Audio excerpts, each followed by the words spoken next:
hindi ko nakikita kung saan nagagastabos, parang naglolokohan na lang ba? Kaya nga, no? Yung mga tuwing may eleksyon, naglolokohan na lang tayo, paulit-ulit nakaupo ang mga nasa dinastiya.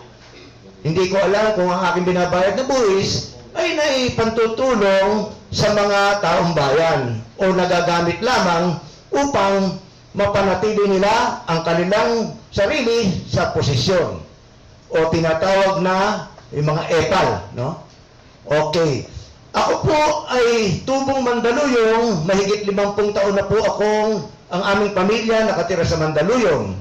Saksi po ako sa mga pamumuno ng dadalawang pamilya itong nakalipas na 27 taon. Hindi ko na po i-elaborate dahil alam niyo na po siguro. Lagi nasa balita yan, yung mga kinuwento nila Jun Lozada at ang mga siguro sinasabi natin mga kasama natin dito, ayoko naman magsalita ng masama. Ako po'y gusto ko ang aking pagkakandidato ay positibo. Ang Mandaluyong po ay nasa gitna ng Metro Manila. Napaka-strategic ng ating lokasyon. Kung ako ay tutulungan ninyo at kung ako'y mananalo, makikita ng lahat na pwede pala na ang isang higante ay mapabagsak ng isang maliit na hindi kilalang kandidato. Na katulad nyo, ordinaryong tao, hindi naman masyadong mayaman, hindi rin masyadong mahirap, na isang tao nagsusumikap na gusto ko maging ehemplo rin tayo ng ibang taong bayan.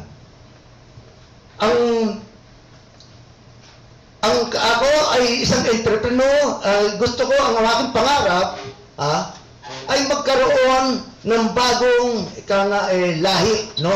Breed, ano pa tawag? Hindi ko maano, breed ng politiko. Sanay na tayo sa mga abogado. Kailangan natin may abogado na tayo sa Senado. Siguro naman sa Kongreso maglagay kayo ng isang entrepreneur, no?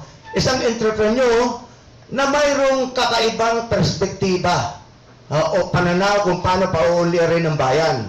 Isang entrepreneur na may mga sariwa na ideya, no? Hindi pare-parehong perspektiba yung ano pa yung sinabi mo, kontratista.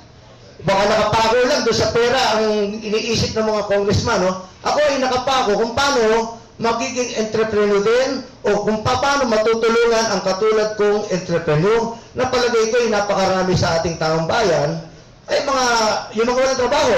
Siguro, mga nagtitinda ng tao, entrepreneur na rin yan, no? Yun lang aking yun ang aking gustong tulungan.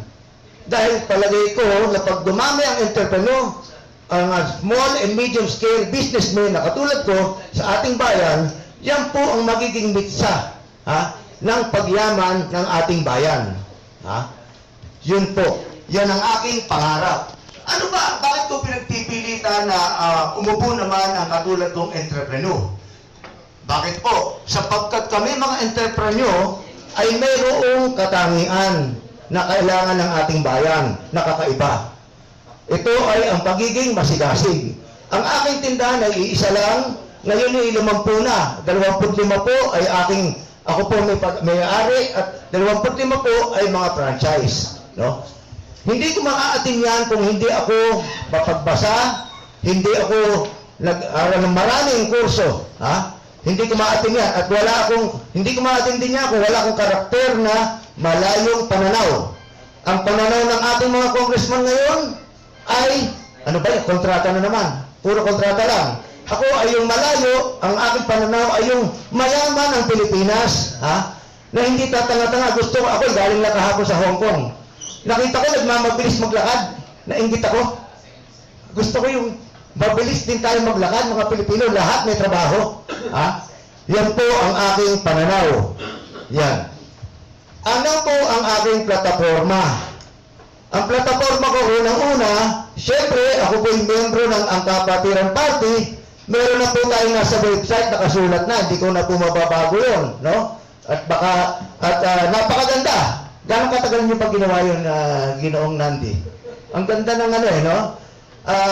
Hindi ko na sasabihin, mahaba. Siguro nagugutom na kayo. Ang tandaan nyo na lang, ang plataforma ng kapatiran ay ang common good o pangkalahatang kabutihan. Yan po ang plataforma ng kapatiran. Pangalawa, ang aking uunahin, bibigyan ng prioridad ay mga batas na magtataguyod sa mga small and medium scale entrepreneur. Ha? Hindi sa malalaking negosyo, siguro yung RSP nasa mga malalaking higante yun, ano? Na nagbayad sa mga congressman, kaya pumasa yung RSP, yung mga nagtitinda ng kondom, o nagtitinda ng mga, hindi ako pamilya doon, mga gamot panglaglag. Ha? Mga malalaking dayuhan. Tayo, ang akin ay doon sa mga small and medium scale na bawat isa sa inyo pwede mangyari, maging entrepreneur bawat isa sa inyo. Pangalawa, bibigyan ko ng prioridad ang edukasyon. Si Frank Reyes po ay naging successful na entrepreneur dahil utang na loob niya ang kanyang tagumpay sa edukasyon. Ha? Ang aking bibigyan ng prioridad na po, ang mga taong bayan ay mag-aral ng yung mga applied sciences at communication arts.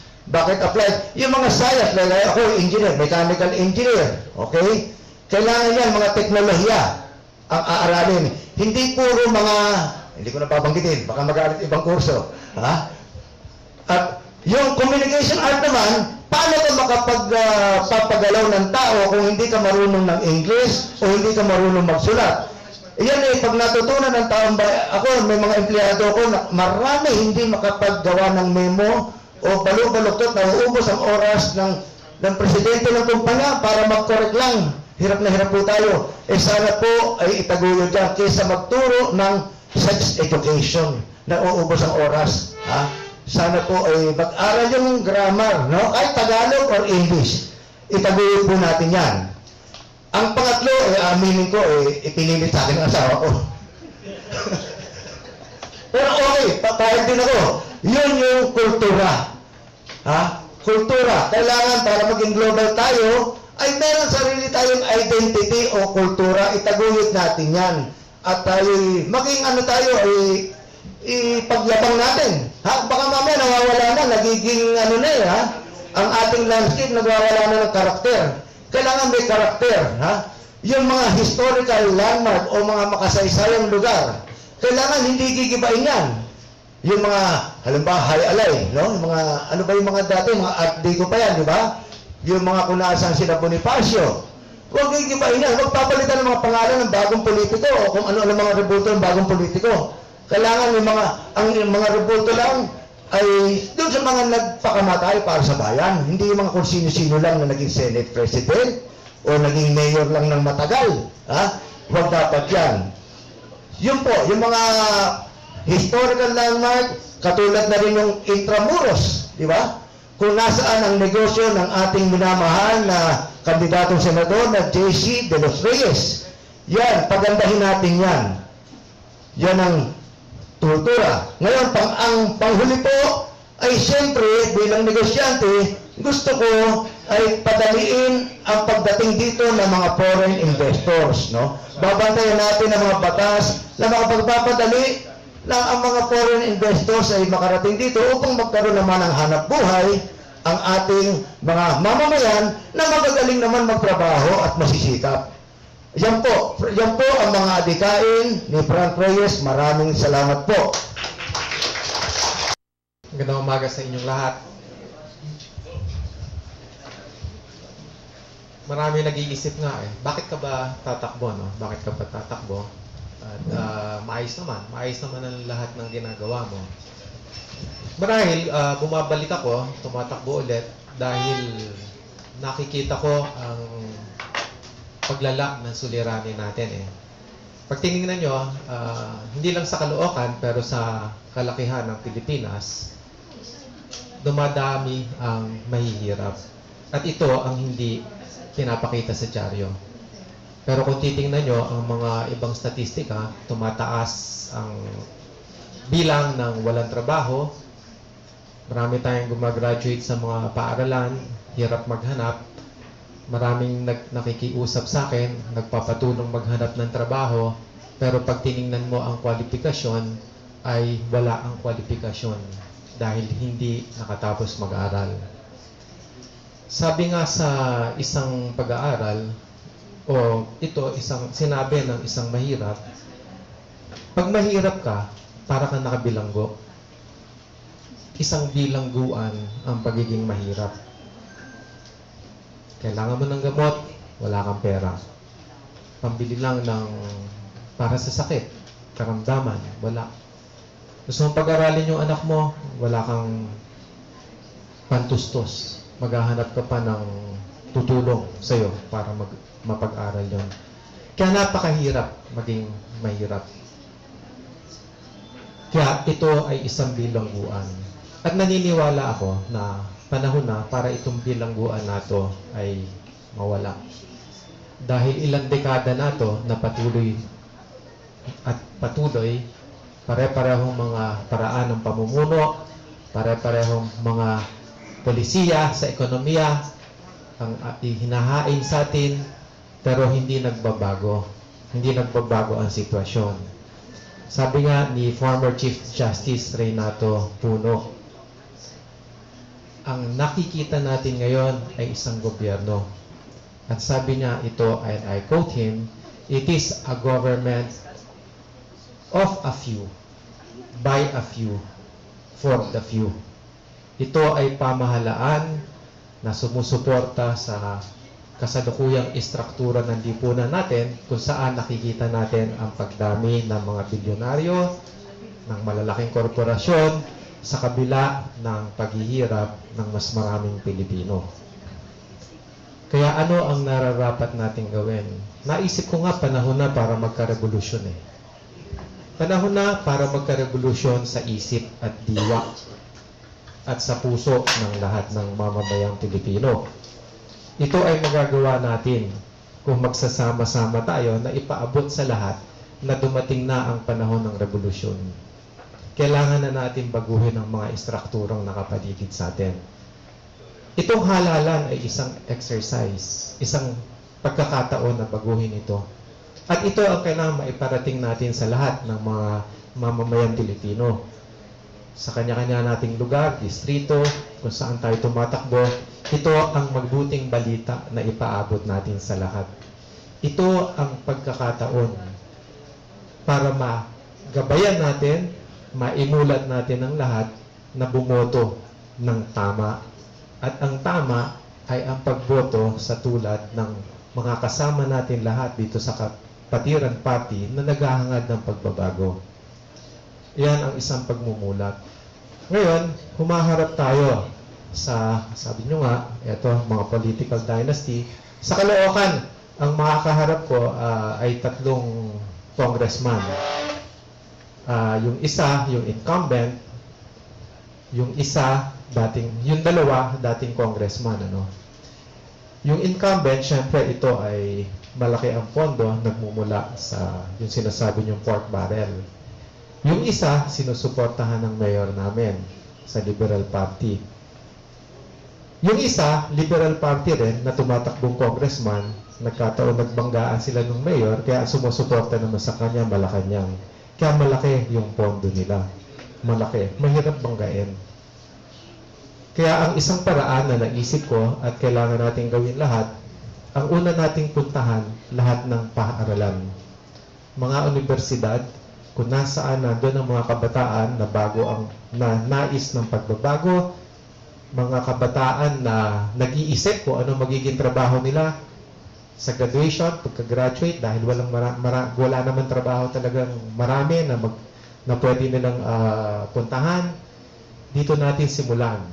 Yan ang magiging army natin. Yan ang magiging mga kasama natin para maisagawa yung pagbabago na nais natin dito sa ating partido. Yan ang halalan sa 2013. Isang pagsisikap na makalaya sa bilangguan ng kahirapan o palayain, tulungan natin ang ating mga kasamahan, mga kababayan. Ngayon ako si Carling Cabachan, sinuwa ko. Marahil kahit pa paano napunta sa dugo ko, siguro naman ako sa tatay ko. Yung tatay ko ang dating congressman ng 2nd District ng Caloocan nung pagkaraan ng EDSA Revolution. At sa kanyang termino bilang congressman, siya ang tinagurian na conscience of the House dahil hindi siya pumapayag na magkaroon ng katiwalian dito.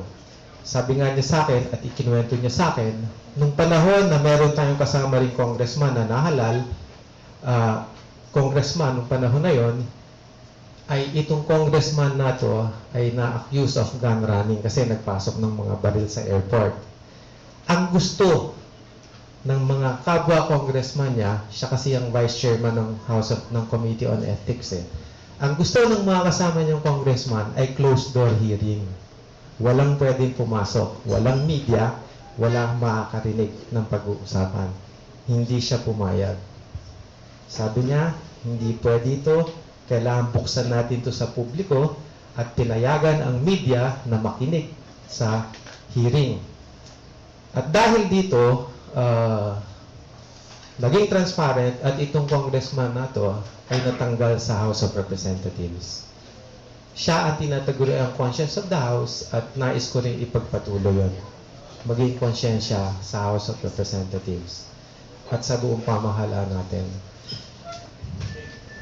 Mula naman sa mga taga Valenzuela ang magdadala ng wastong politika sa 2nd District ng Valenzuela. Magpapakilala po si Manong Pablo Pabs Hernandez III.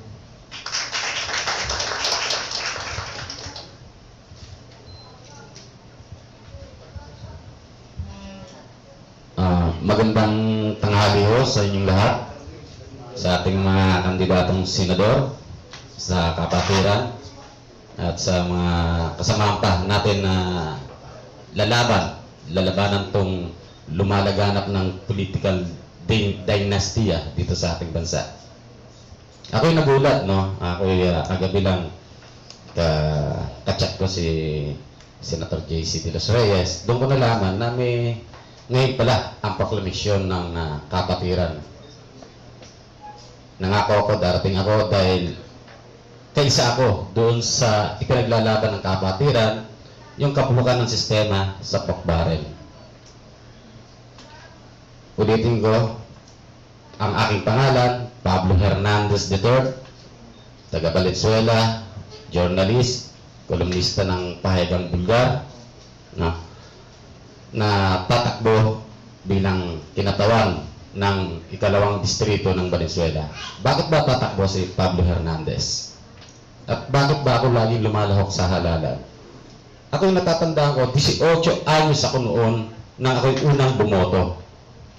Narinig ko ang mga pangako ng mga politiko. Trabaho, livelihood, edukasyon, scholarship, pabahay, palupa. Ganon ang lagi kong narinig. Yun ang unang narinig kong pangako ng mga politiko. 48 years old na po ako ngayon. 30 years. Yun pa rin ang pangako. Walang pagbabago. Ika nga, binobola lang nila ang mga botante. At dahil dyan, nung nakarang May 10, 2010 election, kumandidato akong mayor. Bakit? Nakita ko sa Valenzuela, walang gustong mag-file ng candidacy laban sa mga Gatchalian. Yung Sherwin Gatchalian, tumatakbong mayor. Yung kapatid, si Rex Gatchalian, tumatakbong congressman. Yung isa pang kapatid, number 1 nominado ng isang party list, no? Hindi ko nababanggitin at baka sumikat pa, no? Garapal to, So, habang dumarating ang last filing ng candidacy, wala nagpapile. Totoo siya, unopposed na siya. Huling araw, alas 5 ng hapon, nag-file ako, nagulat siya. So yun, lahat ng pakiusap ginawa nila sa akin. Dumating pa sa punto na kung sino-sino na yung kanilang mga pinapadrino para ako'y matras. Dahil ang gusto mangyari ni Sherwin, unopposed siya, ako hindi pwede. Dumating na yung punto na yung makasamahan ko sa National Press Club, kinakausap na ako.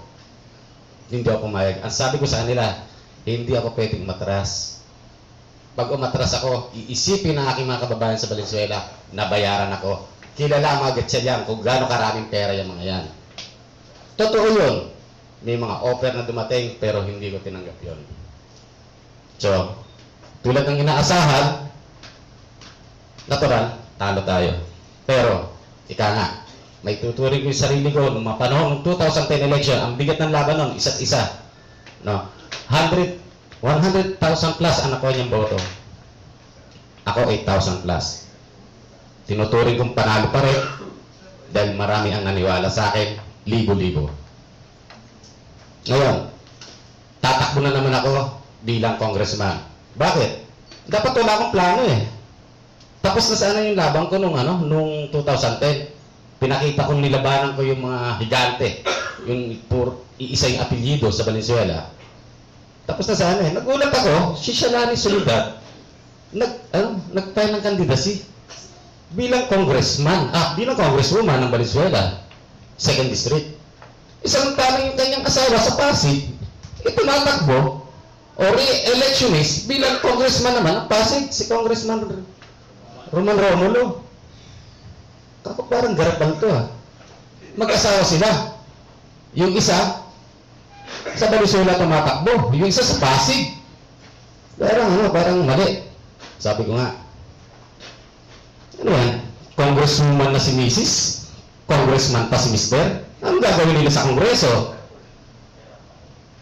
So, inaabangan ko kung merong iba pang lalaban. Wala. Wala na sana rin akong planong lumaban dahil ang mga kalaban niya ay si incumbent congressman Maggie Guligundo. Ako ayos to kung gano'n. Imagi nila ako sa suporta. Ang ginawa ni Maggie, yung asawa niya, pinatakbo niyang mayor. Magpagay niyo, congressman na si Mr., mayor pa si Mrs. Dahil po dyan, nagpasya na ako sa tulong ng mga naniniwala sa akin, yung hawak kamay Valenzuela, lumaban po ako. Yun lamang po. At sakaling tayo pala rin, isisingit ko lang to, dalawa lang naman. Isusulong ko ang barangay, barangay, Tokbarin ko Priority Development and Assistance Fund. Ang sa akin naman, susulong ko, Barangay Development and Assistance Fund.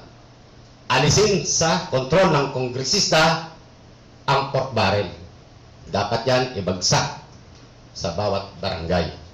Dahil sa barangay, ang nakakaintindi ng kanilang mga pangailangan sa kanilang barangay. Dapat alisin yan sa kontrol ng kongresista. Naalala ko, ako yung in-interview pala, kasama ko sa in-interview sa mano-mano ni Katunying Taberna. Nung nakarang Disyembre pinalabas yun. Tatlo kami, si Sol Argores, saka si Danny Oro.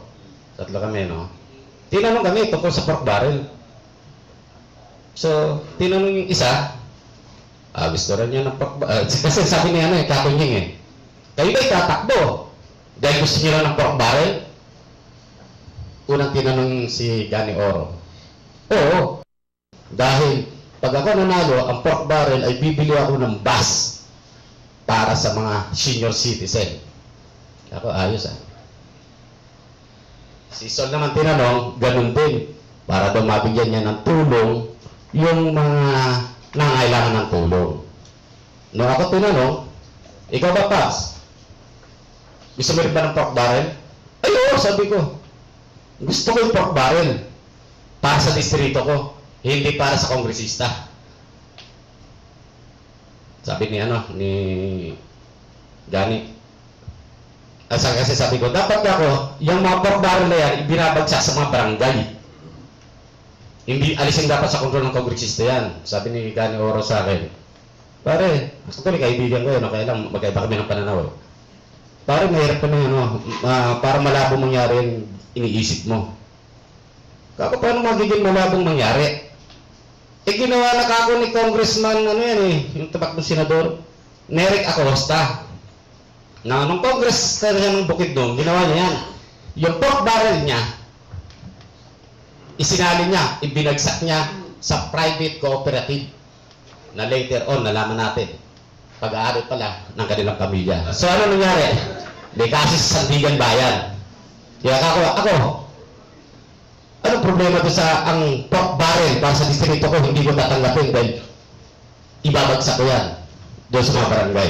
Kaysa doon sa ginawa ni Eric Acosta na yung pork barrel niya ay ibinagsak niya sa private cooperative na pag-ari ng kanilang pamilya. Isa naman yun sa ilalaban natin, Barangay Development and Assistance Fund. Ang pork barrel dapat sa barangay, wala sa kontrol ng kongresista. At pangalawa ho, yung mga pensioner. Dapat yung mga pensioner ng SSS, gawing 7,000 piso ang kanilang pension. Kasi sa ngayon ang pagkakaalam ko, ang pension ay 1,200 lang yata. Hindi sapat para mabuhay ang isang retirado.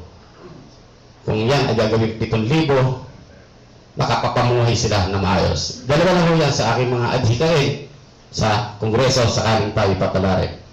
Muli po, salamat sa kapaturan at ako'y nabigyan pagkakataon na magsalita rito. Magandang tanghali po sa inyo lahat.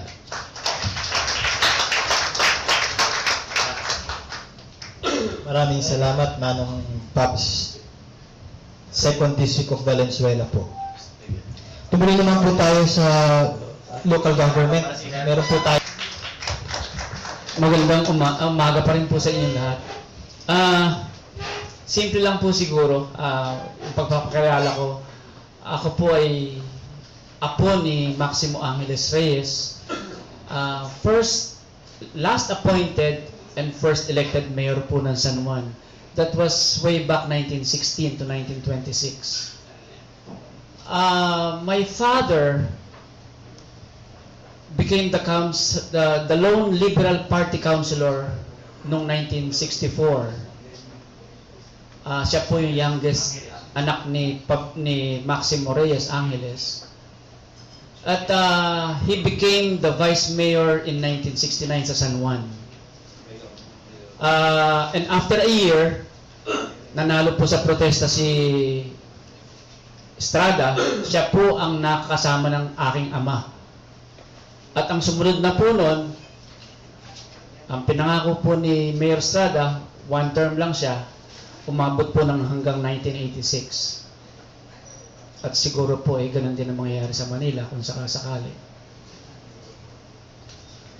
Anyway, doon po sa background ko, kung makikita nyo, noong 1983, nag-step down po ang father ko as vice mayor ni Erap Estrada.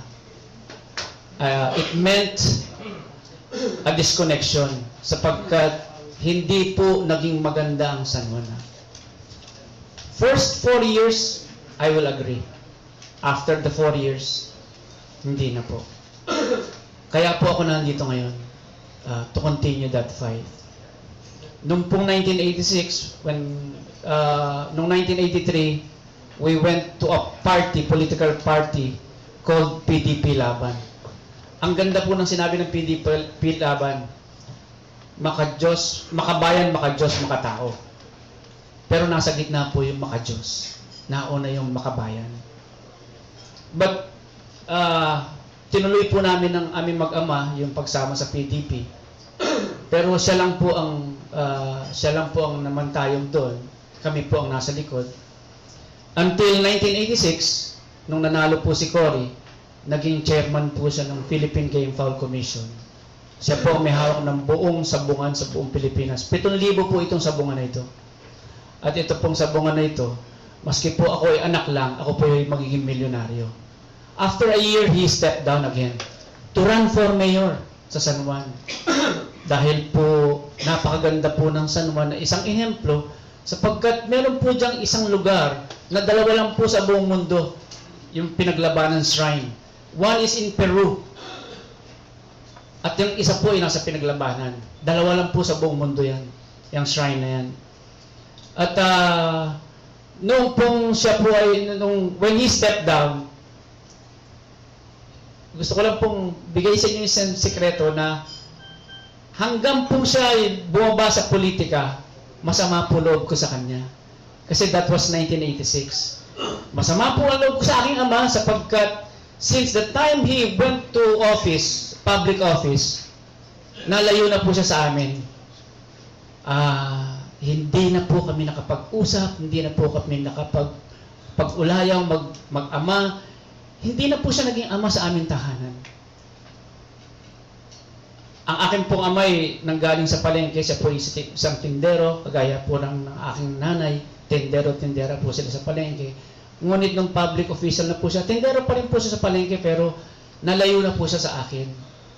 But one time during his campaign, I heard him saying about the salt. Hindi ko po naintindihan yun. Ang sinasabi niya po, ang dapat ang isang politiko ay may alat. Hindi ko po naintindihan. I was so young then. Now I remembered about the salt. Now I remembered about my father talking about the salt. Because now, I've been serving my community for the past 24 years, Couples for Christ. And iisa lang pong libro ang natapos kong basahin, ang Biblia. Kasi po, pilyo po ako ng estudyante ako. So, naging isang short course po ang kinuha ko, mekaniko lang. Pero wala pong pinagkalayo ang mekaniko sa paghawak ng isang establishmento sa munisipyo. Parehong-pareho lang po.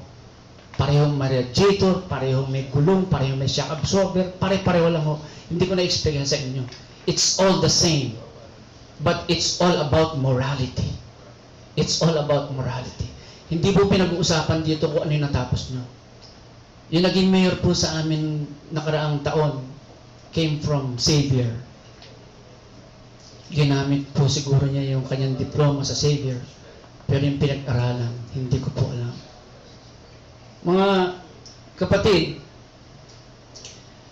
gusto ko lang pong sabihin sa inyo na ang mga sinabi po nila kanina ay magaganda. At ang isa lang po na hindi ko po ma-reconcile sa sarili ko, natutuwa po ako sapagkat ang kalabang ko po ngayon ay napakayaman. Ako po ay wala. Ito po yung aking pearl of great price. Ito po yung aking ipinagmamalaki sapagkat ako'y wala. I have to decrease so God will increase. Natutuwa po ako kasi dahil po I will be the David and they will be the Goliath. Natutuwa po ako kasi a long time ago, I used to hate my father. But now, 7 years after his life, sa tagal-tagal niyang nasa panunungkulan, iisa lang po ang iniwan niya sa amin, isang lupa na pinamana pa sa kanya ng tatay niya. When he died, he has nothing. Ang kanya pong binayad sa ospital ay 28,000, eksakto na binigay ng SSS sa kanya. And I'm proud of that. Gusto ko po sana kalimutan ng politika dahil po dyan po kami nagkagalit ng aking ama. Pero, nung makita ko, katama ang ginawa ng aking ama na ipinagkait niya ang oras na sa amin nung kami maliliit, siyam po kami, ako I am the eldest. Siyam po kami magkakapatid. What a noble fight. Tumandidato po ako ng konsehal noong 1999. Nag-vice mayor po ako after that. Ako po isang independente. I thought I will never see a party na mauugma dun sa aking pananaw. But one time, I saw my co-household mate, Eric Manalang, pursuing kapatiran. At ang sabi ko po kanina, yung kapatiran ay pananagutan. And I will be proud of this. I will be really proud of this. Lumahok lang po ako sa laban na ito ay nanalo na ako. Hindi ko kailangan ng boto. Kung manggagaling lang po ito sa counterfeit charity. Ako po ay natutuwa, mga kapatid, sapagkat ang kalabang ko po ay napakalaki. But to tell you honestly, ang original sin po na na-maintain ngayon sa politika ay nandun sa amin sa Samuel. Saan po kayo nakakita na ipinagmamayabang na napakarami niyang pamilya ay nananalo pa siya? Hindi po masisira yung mga nasa simbahan, pero paano yung mga nasa labas ng simbahan? Anong ehemplo ang mapupunta sa inyong anak? Last week, I saw during our meeting in Barbaras, ang anak po ni James nandun habang nagmi-meeting po kami, dala-dala niya yung kanyang anak. Nandun po sa isang sulok, inaalagaan ng kanyang kapatid at saka ng kanyang nanay. Pagka lumaki ito at malalaman tamang pwedeng 8 asawa mo, siguro po by that time, hindi na magagabayan ni James yung kanyang anak. Meron po akong 3 apo ngayon. At doon po lalaki sa San Juan. Anong mamanahin ito? It's not about the platform for me. It's about morality. Madaming plataforma. Pero iisa lang ang moralidad. It's about God. It's about God. Mas masarap, nagugutom ka pero hindi ka naghahanap ng pagkain. Mas masarap, nagmamahal ka, hindi ka nangaaway. But dadating ang oras, kailangan mong tumayo para sa iyong pananampalataya. You have to stand and fight. Mga kapatid, nung 1 linggo po, 2 weeks ago, habang nagkakasiyahan dun sa amin, katatapos lang ng Noche Buena ng mga tao, biglang meron pong umusok dun sa kalagitnaan ng isang barangay. Yung umusok po na yun, nasa gitna ng isang barangay, sa katabi ng barangay hall. Yung year po ng 2012, nagkaroon po ng demolition doon sa Corazon de Jesus. Ako po ay aktibo doon for the past 7 years. Sila po ay dinimolish para pong Maguindanao, ginamitan ng backhoe, ginamitan ng mga malalaking makinarya, ginamitan ng daan-daan pulis, bala at saka tear gas. That was January. Bago matapos, kalagitnaan ng 2012, kumalat po ang balitang si Palafox ay nasa San Juan at magzo-zoning sa San Juan. Doon po sa kalagitnaan ng 2012 na magzo-zoning si Palafox, nagkaroon po ng mga seminars at wala naman pong umaten kundi mga empleyado rin ng aming munisipyo. Kagaya po ng binanggit ko kanina, 25th, 1:00 po ng umaga, kasalukuyang lumulungad ang Panginoon Diyos sa sabsaban. May umusok po sa gitna ng barangay at ito pong usok na ito ay pinuntahan ng ilang bumbero na walang tubig. Ang bumbero po ng San Juan ay 20 meters away from the site. At lahat po ng kali doon ay maliliit. Nakabara ang mga fire truck ng San Juan na hindi makakapasok ang tagalabas. Habang nasusunog po ang barangay, nagsalita po ang aming mayora. Iwanan nyo na yung mga gamit nyo. Lumikas na kayo. At nakarinig po siya ng mga bato. Dumating po ang dating Pangulo at sinabi niyang, iwanan nyo na yung mga gamit nyo. At nakarinig na naman po ang mga tao ng Lagabog. May bumabato na naman. Dumating po ang aming congressman. Sinasabing, iwanan nyo na yung mga gamit nyo, masasaktan lang kayo. Sa Himpapawid to. Sa ABS-CBN. Nakadinig na naman ng mga bato. At pagkatapos nun, nalalos, naubos ang isang barangay. Nung araw po, bata ako, nadinig ko nung araw, may nasunog sa Ilocos. Kinilabutan po ako. Dahil bata ako, sa kapiluhan ko, sabi ko, wow, ang galing nun ah.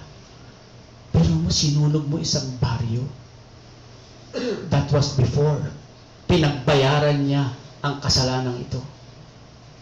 At nakilala niya ang Panginoon. Pero dito po sa aming syudad, hindi ko po alam. Magmula sa ama, sa pangatlong ina nung amang yun, at dito ngayon, bago iniwan ang aming munisipyo, may 1.5 billion akong hinahanap sa kanya. Hindi niya ma-explika. Ngayon, tumatakbo siyang senador. Ang kalaban niya, isang tatakbong mayor. Kahit saan sulok magpunta, sinasabi niyang may kumakandidato doon sa San Juan. Wala namang ibig sabihin. And I'm proud of that. Wala akong ibig sabihin. Mga kapatid, masasaktan ako. I will go through pains, misunderstandings, kagaya ng mga kasama ko. Pero I am strengthened by faith that in the end, we together, we will make straight path for the Lord. We will be victorious because we are one.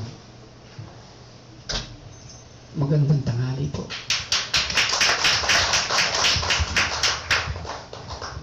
Salamat, Manong Glenn.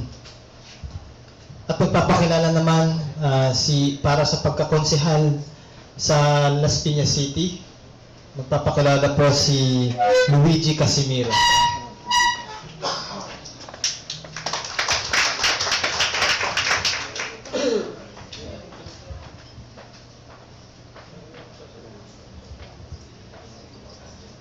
Good afternoon. Medyo nahiya ako kasi first time kong maka-attend sa ganito na not like before. I ran for city councilor last 2010 and I ranked 7 out. Thank you sa Kapatiran na yung partido nagdala sa akin noon last election. So ngayon I'm blessed again na ang Kapatiran gave me another opportunity na dalhin yung party nila sa Las Piñas, wherein ang makakabaga ko doon yung pamangkin ni Senator Manny Villar. So, yun. Siyempre from Senator, Congressman, Vice Mayor, Mayor, Barangay Captain, even though siguro Barangay Kagawad and Tanod nila, puro magkakamag-anak na. So, marami nagtatanong sa akin, kung taga Las Piñas kayo, i-research nyo, yung grandfather ko po is dating mayor ng Las Piñas. So ngayon, marami rin nagsasabi na magkakamag-anak kami. Actually, hindi po. Kasi there are two types of magkakamag-anak, meaning by bloodline and by affinity. So, yun yung by may napakasama kamag-anak, by documents. So, ganun lang po siguro yun, yung relation natin. Pero in bloodline po, wala po. So ngayon, given the opportunity, again, marami nagsasabi sa akin, malaking pader, sobrang laking pader ang babanggain mo. Kasi from, yun nga, senator hanggang siguro tanod, puro kamag-anak nila. So sabi nga nila sa akin na parang ambisyoso daw ako. So yun nga, sabi ko wala namang masama kasi inambisyon ko rin naman maging public servant. Yun, kasi ang sa akin lang doon is yung integrity ko, intact, honesty, equality, tsaka yung being transparent sa tao. So ngayon po, yun lang inaano ko, pinupush through ko. So marami nagsasabi sa akin nga na malaking dagok yun, na parang bumunggo daw ako sa Great Walls of China. So sabi ko nga, even though siguro ang tingin nila sa akin parang ano lang, alikabok, sabi ko nga, alikabok, humangin man, malaki man yan, elepante man yan, mapupuwing at mapupuwing yan. So, I'm very thankful again na ang Kapatiran supported me. Kaya yun po. Bale, hindi ko napapahabain po. Bale, thank you po sa pag-accept ng party sa akin as their candidate sa Las Piñas. Ito po, sige, salamat po.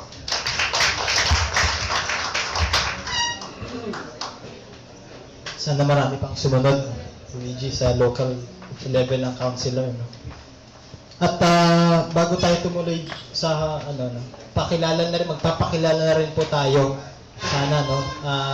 Maaari ko pong tawagin si Mr. Nick Elman upang mabigyan po tayo ng, dahil ang pinag-usapan lahat ng mga kandidato dito ay ito mismo, itong Movement Against Dynasty. So, magpapakilala po ang MAD, si Mr. Nick Elman.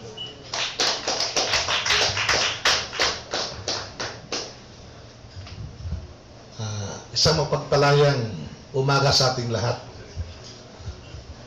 Sa totoo lang,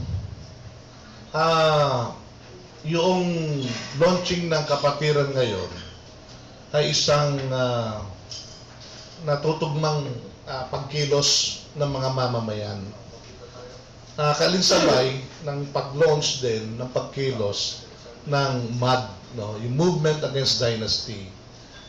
Itong Movement Against Dynasty ay isang organisasyon, isang kilusan na nagmula sa iba't ibang sektor ng ating lipunan.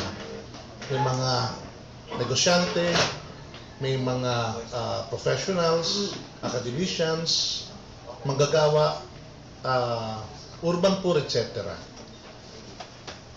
Napaka-tugma sa panahon ngayon, after 27 years, no, na dineclare na napabagsak natin ang Marcos dictatorship.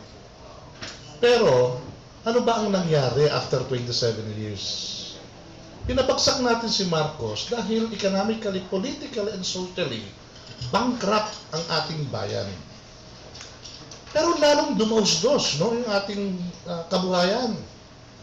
Nasaan ang mga kapitalistang Pilipino na imbis na binigyan ng focus ng gobyerno para pagyamanin ang ating bansa sa pamamagitan ng pawis at pagod ng mga negosyante at mga manggagawa at mga mamamayang Pilipino, ay hindi ito nabigyan ng focus. Bagkus, dumagsa ang mga dayuhan na kontrolado ng ilang mga politiko. Na itong mga politiko ito, sino ba itong mga ito? Nandito ito sa Kongreso. Sabi nga ng AIM, Asian Institute of Management, 70% of the congressmen belongs to family dynastic, no? At doon mismo, kung anong ibig sabihin niyan economically, ang ibig sabihin niyan, sa isang pie, no, sabihin natin itong pizza pie, no? 1/8, sabi nga ng AIM, 1/8 of the pie, no, is given to the people na pinaghahati-hatian ng mga tao. Yung the rest, yun na yan, doon na sa pamilya. Kaya dumadami ang dynastic families dito sa ating bayan. Nasabi nga ni Justice Puno noong sa mga series of nationalist economy niya sa mga forum, na there are only 200 families control the Philippine economy. And the rest, no, talagang yung mga nandiyan sa Kongreso ay kontrolado ito ng 20 families, no, rich families at that, na nakikita natin na sila yung nakikinabang nito. Pero ang mga Pilipino hindi. Ang MAD, no, gaya sinabi ko kanina, ay iba't ibang mga orientation ito, pero makabayan ang kanilang pananaw. Iba't ibang political, ideological persuasion, pero iisang tungo, makabayang pananaw. Ako po ay galing po ako sa KMU, sa Kilusang Mayo 1. Ako po yung spokesperson ng KMU noong araw kung saan isa po ako sa nagpabagsak kay Marcos, no, sa pagsulong ng kilusang welga ng mga manggagawa sa ilalim ng KMU at sa katulong ng mga mamamayang Pilipino. At natutuwa po kami at nandito yung anti-trapo movement, no, kung saan noong 2009 sa pamumuno ng aking kaibigan, isang aktivista rin, no, si Leon Peralta, na tumatakbo ngayong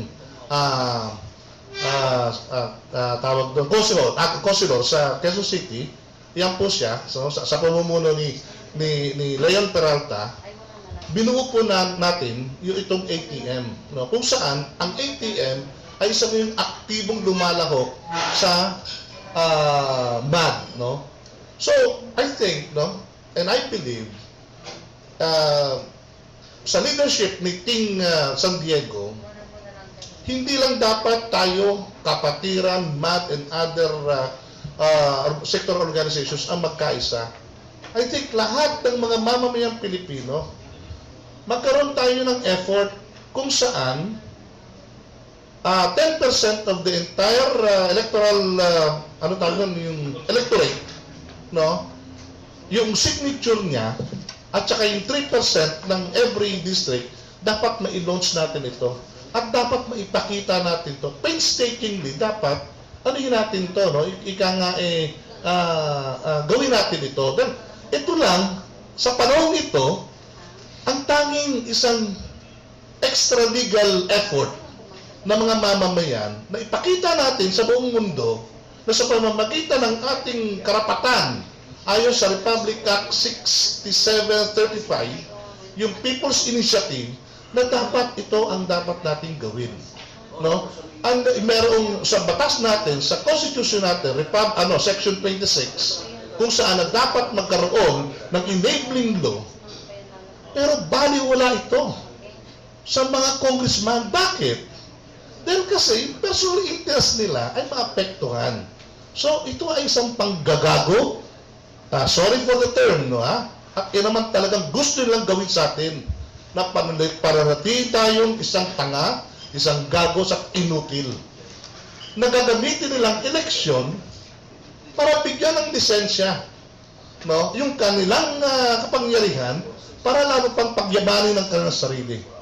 With due respect sa aking kaibigan na si Vice President Binay. Alam natin kung sino si Vice President Binay. Kasama ko yan nung araw. Siya ang lawyer namin, an ordinary lawyer at that. Na bilib ako sa korte nung hinuli kami lahat na sabi niya, kung hindi sa mga manggagawa, hindi magkakaroon ng tunay na kabuhayan ng ating bayan kung hindi sa mga manggagawa. Ngayon, anong sinasabi niya? Sa Makati mismo, mga nagweldang mga manggagawa sa Siumat. Ewan ko, na-emote ako, no? Ano sabi niya? Hoy, dito sa Makati, bawal ang welga. Ako na ang mayor dito. Hindi na ako abogado ng KMU. Ano sinabi niya dito? Yung kumbaga sa ad insult to injury. Yung mga manggagawa sa American Sports Club, Sports Plaza, 13 pinakulong niya. Nag-organize na ng union. Eh, yan siya sabi niya, human rights lawyer ako. At sinabi natin yan. Tiga Makati kasi ako eh. At hindi ako nakipag-ututan dira sa kanya. Bakit? Then nakita ko, yung the very nature ng kanyang pagiging mayor ay bad faith na eh. Ito ngayon ko lang sasabihin. Sa forum na ito, sa kapatiran. Hindi siya in-appoint ni Cory. Bagkos siyang gumawa ng appointment niya, pinapirmahan kay Nene Pimentel at binigay kay Cory. At February 27, tinira niya na siya yung dapat maging mayor. OIC. Sinasabi niya, yung sa mga tigamad, yan ay mga talunan. Okay, sabihin natin talunan. Dahil, lalo-lalo ako, tumakbo ko noong 1998. Kalaban ko siya, kami ni Tory Abbott. Magkasama kami, dinaya kami. Ngayon, sabi ko, sige, okay, talunan ako, talunan kami. Pero ikaw, bakit ka nandiyan dyan? Bakit ka nananalo? Bakit hanggang ngayon umabot ka sa Vice President? Dahil may pera ka eh. At saan galing ang pera na yan? Noon ba ang panahon ni Abbott eh? Nung may eleksyon eh, tumakbo ka, nanalo ka ba? Bakit? Wala kang pera eh. Hindi kayo mananalo eh. Basta sa barangay captain, may talo ka eh. Dahil wala kang pera. So, ang ibig sabihin dito, nagkaroon ka ng kapangyarihan Dahil from the very beginning, bad faith na yung gusto mong mangyari. At until today, bad faith pa rin ang nanatili sa kanya. Ako'y hindi ako natatakot sa kanya. At, ay Diyos ko, isang buhay lang tayong meron eh. Kaya, itong buhay na ito nga eh, nung bata pa ako 30 years ago, nandiyan na ako sa kalye. Hindi ko nilantana, hindi mo sa pag-ano sa inyo. 40 years ago. 40 years ago. Senior citizen na ako ngayon. Ngayon, sabi ko nga sabi ko sa Panginoon Diyos Lord, bigyan mo pa ako ng konting buhay. Na itong yugto, huling yugto ng aking buhay. No? Ibigay mo ko, ibalik mo ulit ako sa mga mamamayan, sa pamumuno ng anti-trapo movement at ng MAD. So kayo po ay aming sinasaluduhan para tayong lahat ay kumilos at pabagsakin natin ang ganitong sistema ng mga dinastiya. Maraming salamat po. Maraming salamat po. Alam po rin natin na habang tayo nandito ay may nagaganap na People's Initiative laban sa politika. At dalawa po kaming nominee narito ngayon. At bakit po mahalaga na ma-introduce po namin sa inyo? Dahil pagdating po ng pagkampanya, in fact, hindi pa nga po nag-uumpisa, no? Akmang-akma sa panahon ngayon yung mga issues na pinag-uusapan. Sa mga interview, kanina lang, galing ako sa interview kay Karen Davila. At hindi naman, ayoko nga ibanggit no, yung pro-life, pero nabanggit niya. No?